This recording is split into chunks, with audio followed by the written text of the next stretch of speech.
Et salut à toutes et à toutes, c'est Foot Actu, toute l'actualité du football. Alors aujourd'hui nous allons parler des transferts, c'est parti.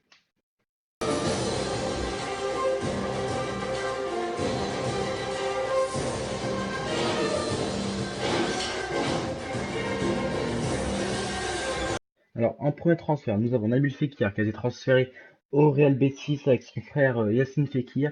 Le transfert s'élève à une somme à peu près de 22 millions d'euros. Il sera en contrat avec le Betis jusqu'en 2023, il portera le numéro 15 et aura un salaire annuel de 7 millions d'euros, ce qui est vraiment pas mal. Je pense que c'est plutôt un bon transfert pour lui. Il pourra découvrir un nouveau championnat et de nouveaux objectifs. Ensuite, nous avons Saliba, la jeune pépite de l'AS Saint-Étienne, qui partira pour 30 millions d'euros à peu près. Je n'ai pas encore les termes du contrat et les clauses libératoires et son numéro. Car il rejoindra Arsenal en juin 2020. Donc il fera encore une saison avec l'AS Saint-Étienne et il partira ensuite à Arsenal pour 30 millions d'euros. Et le dernier transfert qui a été officialisé et que je vais vous dire là, c'est une jeune pépite de saison du FC Barcelone, c'est Xavi Simons qui a été recruté par le PSG jusqu'en 2022. Il n'y a pas de transfert vu que c'est un jeune, mais il a été recruté pour 400 000 euros par an. Donc le PSG lui verse un salaire de 400 000 euros par an, ce qui est énorme comparé aux 200 000 euros de la part du FC Barcelone. Ensuite, nous arrivons dans les rumeurs.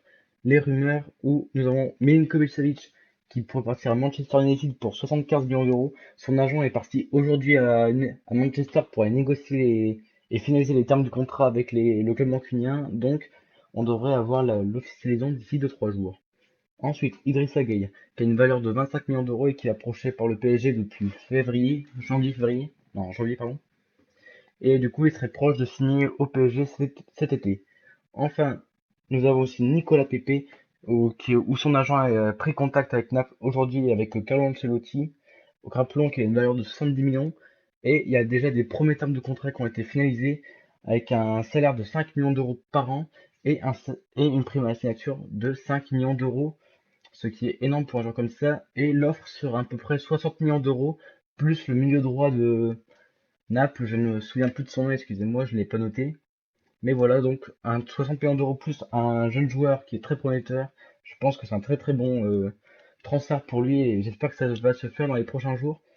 Ensuite, nous avons aussi Steven Nzonzi qui a fait une très mauvaise saison avec l'AS Rome. Il n'a pas été tout à fait brillant et l'AS Monaco serait prêt à l'accueillir. Il voudrait le transférer, mais nous n'avons encore aucune autre information à ce sujet. Et dans les autres infos du jour, sachez que Patrick Kluivert, la légende, devient directeur du centre de formation du FC Barcelone. Donc la direction changera dans ce centre de formation qui a beaucoup de talent. Bref, j'espère que cette vidéo transfert vous aura plu. N'hésitez pas à mettre un pouce bleu et à vous abonner à la chaîne. Sur ce, à la prochaine.